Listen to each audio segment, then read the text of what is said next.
DFP says no to the idea of a coalition with the UWP.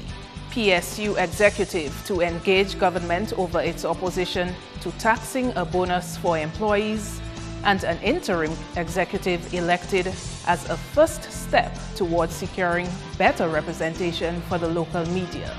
I am Idona John Baptist with the Channel 5 News. Details after this.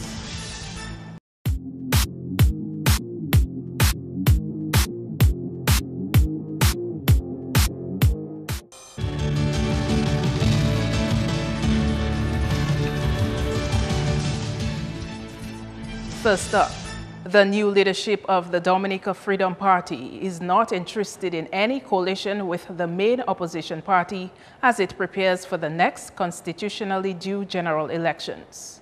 DFP leader Kent Vital told Channel 5 News on Monday that the party is bringing a refreshing approach to the country's political arena. Well, we have no thinking in that regard on any coalition whatsoever. Let it be very clear. We are not discussing informally or formally in any way whatsoever any kinds of coalition with anybody, any other political party. Vital was elected leader with Dr. Samuel Christian as deputy leader at a delegates convention earlier this month. Vital says he thinks what is needed in a democratic environment is for different groups to come with ideas on how to run the country, and according to him, the DFP has been receiving overwhelming support. We have a brand, we have a reputation of a Dominica Freedom Party that was a party of integrity during the days of Mary Junior Charles. We are attracting new people of integrity to the party. We have a good approach, as I said. That is something we want to present to the Dominican people. That is something we are going to continue to present to the Dominican people. And that is where we are. We are building that, we're getting great response, and that is the line we're going on. Now, everyone is free to make a decision, and that's the nature of democracy. What you really want in a democracy is different groups, different parties to come with ideas, to come with approaches, to come with a team of integrity, and let the people decide which is the team that can best lead the country to where it wants to go. He says the DFP would be fielding candidates for all 21 constituencies, and a possible candidate for the Prime Minister's Vickers constituency has already expressed interest. For sure, Roseau Central, Roseau North, Soufriere constituency. We have been speaking, in some cases, we have more than one person interested that we are continuing to talk to. Grand Four, we have had interest from Wesley, we have had interest from Cassibrus, we have had interest from Portsmouth, from Cottage. There are persons who have called me and spoken to me, and there are discussions that we are still to have concerning other constituencies at Marigot and Coolibistry and Salisbury. So the interest is mounting and growing. So we are very confident that we'll be able to field 21 candidates. Any interest yet from the Prime Minister's constituency? Actually, yes. We have been speaking, and there is some interest there as well. So all 21. Granby as well. I didn't mention Granby. In related news, former leader of the DFP in the 90s, Sir Brian Alleyne, weighing in on suggestions of a possible DFP-UWP coalition, thinks it not a good idea.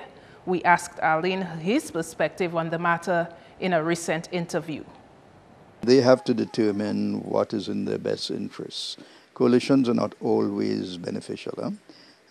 Coalitions can lead you astray, if you like, can lead you out of your foundations and bring you to another place where you really don't belong. They need to find support and sort of ideas from whatever sources can provide them with positive developmental ideas. But I don't know that, and it's for them to decide, that coalition with any particular party at this stage is to their benefit. In other news now, local media turned a new page on Saturday when an interim executive was elected. Membership in the new organization, now called the Dominica Press Corps, will not only be open to news reporters, but other professionals in the field, including cameramen and video editors. On Saturday, several like-minded individuals, we all came together with very simple goals in mind: to raise the standards of media practice, look out for the welfare of media personnel, and to, of course, once again, make Dominica Media a more recognizable and respected fraternity. At that meeting, we adopted a new name, the Dominica Press Corps. And we don't want the organization to focus just on journalists, but on anyone who has a vested interest and involvement with the media. And that includes, but it's not limited to, reporters, cameramen, producers, communication directors, and public relation officers. At this point, there are about 43 people registered, 25 of whom attended Saturday's meeting, and several others expressing their regret for not being able to attend. An interim executive was voted for, and that includes Gavin Richards as president, Idona John Baptist as vice president, Keisha Polidor as secretary, Chad George, treasurer, Kashina Joseph, assistant secretary treasurer, and myself, Sheena Harry, as the public relations officer. In the coming weeks, the executive will focus on formulating a constitution that will be presented to the body for approval at the first annual general meeting. The date for the AGM will be announced sometime very soon. Needless to say, we are all extremely excited about this new path. Our intention is to elevate our noble profession and to foster a camaraderie among media professionals that will only serve to make us all better at what we do. The Ministry of Finance has committed an initial $3 million to address the housing needs in Grand 4, but with that investment comes a warning. Prime Minister Skerrit is disturbed at the poor quality of work done by some contractors and has issued a warning to penalize those whose work is less than satisfactory.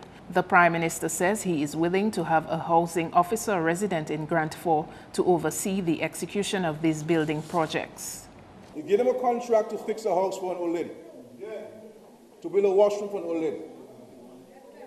And then they go, in the contract, it is for a new face basin. Everything new tiles and everything.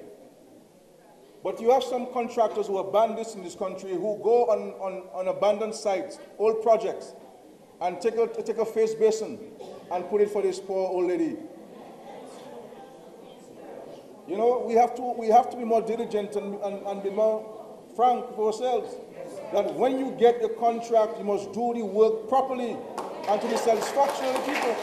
If we come to visit the homes of the people, or we give you to construct a road, we give you to a contract to build a home, or whatever contract it is, and the people are not satisfied, or the government is not satisfied, I am telling you tonight, you will never get a contract from this government.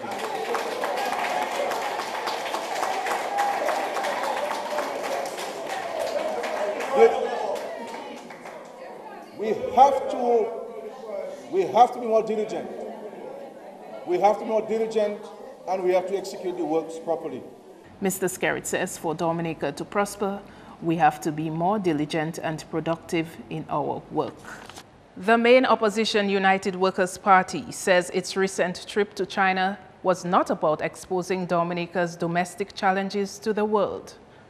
Political leader of the UWP, Lennox Linton, led a 7-member delegation to mainland China on the invitation of the ruling Communist Party of China from August 8 to 18. The delegation had meetings and discussions with high-level officials on China. Regarding China on this trip, we had absolutely no discussions, no dialogue at all with any official in China about corruption in Dominica. That was not what we went there for. But there'll be time and place in the future for those kinds of engagements. If the government does not desist from the practices that it is now engaged in. But we did not believe on our initial trip to China, it was our business to get involved in those aspects of government because there were more important things for us to do in terms of establishing that relationship. So no, the fear was unfounded. You're watching Channel 5 News. Coming up, some major government investments and their potential for creating jobs. Stay with us.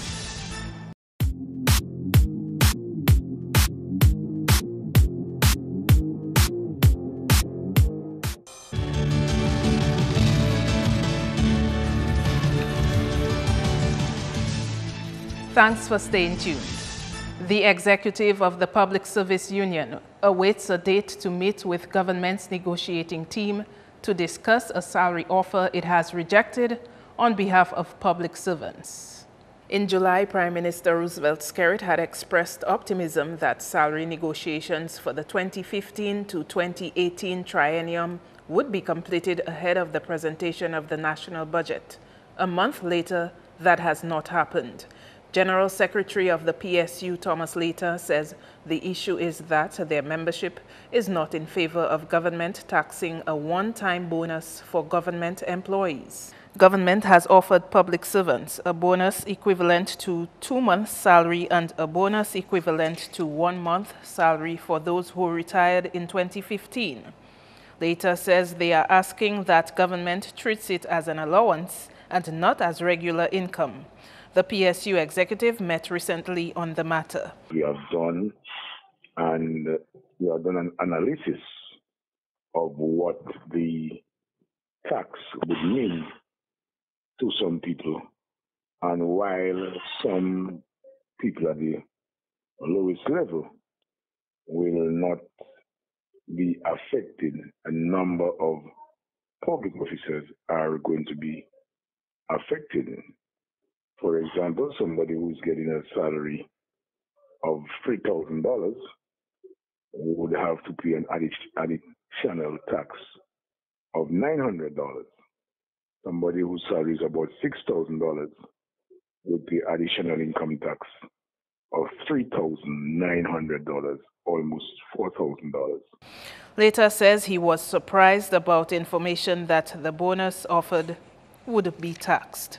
We thought that by last month that salary negotiations would have ended, because all along we were told that the one-off would not be taxed. And based on the fact that we were told that it was not going to be taxed, it was going to be tax exempt, we went to a membership, and that is one of the things that influenced them to accept the package that was presented to them. However, when we got a final written position from the government, it indicated, that it would be taxed, and that is where the difference lies. If it is not taxed, it's a matter of closing the negotiation. The executive of PSU has asked to meet with the government negotiating team again. Prime Minister Skerrit has made reference to major investments government is making as part of a strategic plan to create a more prosperous and just Dominica. The Prime Minister says a $15 million loan facility for investment in manufacturing and a $50 million project to upgrade the Eolibel Highway are both part of that strategic plan. Mr. Skerrit is hoping that such investments will create more entrepreneurs, innovators and jobs. He says Dominica must produce more and government is there to facilitate that innovation. He says topping all of these investments is government's investment in education and healthcare. All of this are major investments taking place in Dominica. But for us, as a government, nothing can top our concern and our commitment to education and training and healthcare. And as you know, the National Hospital is going on apace. And the Chinese will hand over to the government in the month of October the first phase of this hospital, seeking to improve access to healthcare, raising the bar in terms of our delivery of service, so to ensure that when our people go to the hospital, they can get the optimal care they deserve like everybody else in this country. Speaking at the opening of a new smart center in Grand Fort, the Prime Minister expressed his annoyance with the abundance of those who wish to criticize but are unwilling to work. If something is wrong, yes, say it is wrong, but provide an alternative and be prepared to make your contribution to implement that alternative. It is very easy for anybody to sit down and criticize. The road is bad, it's easy to say the road is bad, but how do we fix the road? Where do we get the money to fix it? We invest in this country, people destroy it, they vandalize it, and we just sit there as a country and say nothing about it, not speak against it. We have to be more positive in our thinking because the world is very difficult. And there are people who believe that The worst country on earth is Dominica. Dominica is the only place in the world that has problems. My challenge to anybody who says that is to go on a plane or a boat and tell me when you get to the next country what's happening there. Every country has its own challenges and its own difficulties. But if we work together as a people, recognizing that we have a greater responsibility to our future, our country will be much further than it currently is. The multi-purpose Smart Center in Grand 4 is expected to play a key role in developing talent and expertise in the rural areas. The Minister for Information Technology says the center was envisioned as a multi-purpose telecommunications and ICT center equipped with modern communication equipment to be used in collaboration with the Center for Excellence at the State College. The ministry is not only seeking to provide connectivity of the services at the Center of Excellence to persons in remote communities, but to provide them with the skills to establish their own businesses and, where possible, enhance their existing businesses. The end result of capacity building must be to ensure that we develop the innovative and entrepreneurial spirit within our people in an effort to create high-paying jobs for those desirous of pursuing such training. The Smart Center is also expected to help decentralize government services. The minister says it is now possible to provide access to all such services through the Smart Center. One of the core services which will be undertaken by the center is human resource training.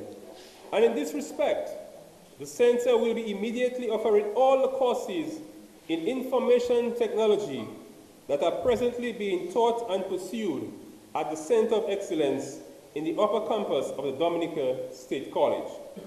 So no longer will the students and the young people of this community, have to traverse to Rosal to receive these courses, but they will be doing it right here using video conferencing equipment. The Smart Center will offer courses in small business training for residents in the Grand 4 area. The center will also be used to pay utility bills and to access marriage, birth and death certificates. And just in case you thought our cameras were no longer watching, we want to draw attention to a situation along the Citroën Highway, which is not immediately apparent, but could surprise drivers and cause accidents. It's the sort of thing insurance companies might characterize as an act of God, but it's one which drivers certainly could do without. Most commuters may not even be aware of these dry, rotten tree limbs hanging over the road, but a sudden crash could cause a serious accident. Let's hope that those who are responsible and are in a position to act do so quickly. The dead tree needs to be pulled down in a controlled manner so that the dried branches are no longer hanging menacingly over passing traffic. When will the tree come down? We cannot say, but what we are certain of is that it must be dealt with quickly and safely. In the meantime, our cameras will continue to watch. That's news. Next up, your sports highlights with Kenny Williams.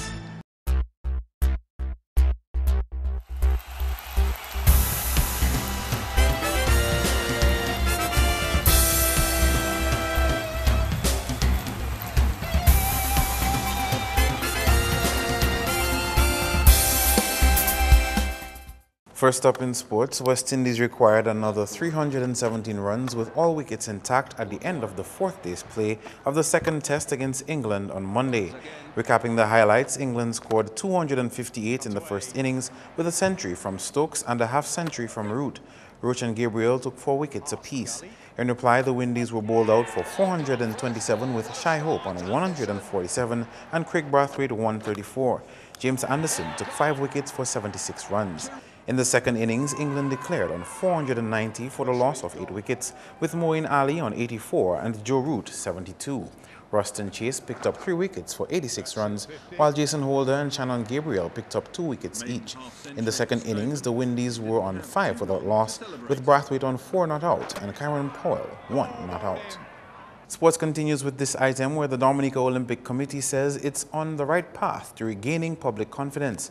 Those comments from President of the local governing body on sports, Billy Doctrove, at a press conference on Monday, which highlighted the body's first 100 days in office. Our first 100 days in office, basically time to observe, basically assess and evaluate where we were and where we would like to go. I want to thank the general public for their support and understanding. We are beginning to win back the confidence of the people. If you remember, one of the early statements I made after our election was that we need to win back the confidence of the Dominican people in the Dominican Olympic Committee, and I think that we are well on the way of doing that. The president cautioned the affiliated associations to get their house in order so as to have a more professional approach to sports management. He said there had to be a complete change in the management of the affairs of the DOC in order to improve the sports service delivered to the Dominican public, which may involve the hiring of a chief executive officer. We will have more on that in another sportscast. On the football scene, captain of Central Cooperative Credit Union Dublin Football Club, Euclid Bertrand, says their game against the Belfast Estate Limited Mao Soccer Strikers was not the best start to their campaign. In their opening match, defending champions Dublin FC and newly promoted Mao Soccer Strikers played to a goalless draw on Sunday. It was, for us, a little slow start in the season, in the beginning of the season. Our training and our grounds had a little effect, I think, on our performance. Normally our players play all the time, but because our grounds was in construction, so we had a little setback.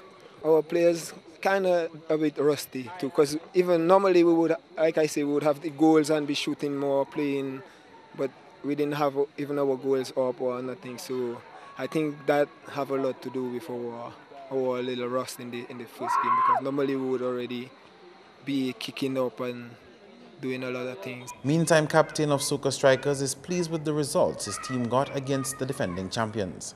Yeah, it was a good game for us, I must say. Against the champions of last year, they really moving the ball well, honestly, and Chad Bertrand is an exceptional player. Very hard to mark him, but we did our best, I must say. We had some good touches on the field. We played in between the lines, playing a lot, so I must say we had a good game. Of course. Well, our goalkeeper, he was having an exceptional match, honestly. He played his heart off. He made the saves when he needed to make it. A little more training as a team, and we will give a lot of teams in the Premier League competition. Taking a look at other results, we can tell you that Middleham United hammered Kelvedare Exodus Football Club 5-1 on Sunday. Sean Laron scored 2 with single goals from Kirtley Augustine, Ashton Robin and Lester Langley. Jasion George scored for Exodus. Sagicor South East was dominant in their game against Petro Caribe Point Michel to win 3-0. Jocelyn Prince got all 3 goals for the winning team. Promex Harlem United went past Wacky Rollers 4-1. Eustace Marshall, Randolph Peltier and Donan Jevrier scored for Harlem, with the other goal coming through an own goal. Casey Ernest converted for Wacky. Finally, Northern Concrete and Steel Bombers edged out Bath Estate Football Club 2-1. Erskine Williams and Malcolm Joseph scored for Bombers, with Delbert Graham netting for Bath Estate. Premier League games dominated the basketball scene when Pishley Sports Club Falcons and Dr. Mac Prowlers dominated play on the weekend. Falcons made it seem easy to win 83-41 over Police Sports Club on home turf. Top scorers for Falcons were Peter Rickett, 17 points, Edmund Williams Jr., 13, Yannick Regis, 12, and JV Bellot, 10. In a losing effort for Police, John James and Daniel Ormond netted 10 points each. In another match, defending champions Dr. Mac Prowlers dominated their game against Elijah Law Chambers Thunderers, finishing with scores 72-51. Prowlers' Joel McIntyre had a game high of 28 points, while Julian Isles chipped in with 22 and Jermaine Etienne 13. Thunderers' Hakeem Dangleben top scored for his team with 18 points, while Junior Xavier assisted with 12. That's all the sports for now. I am Kenny Williams. Join us next time.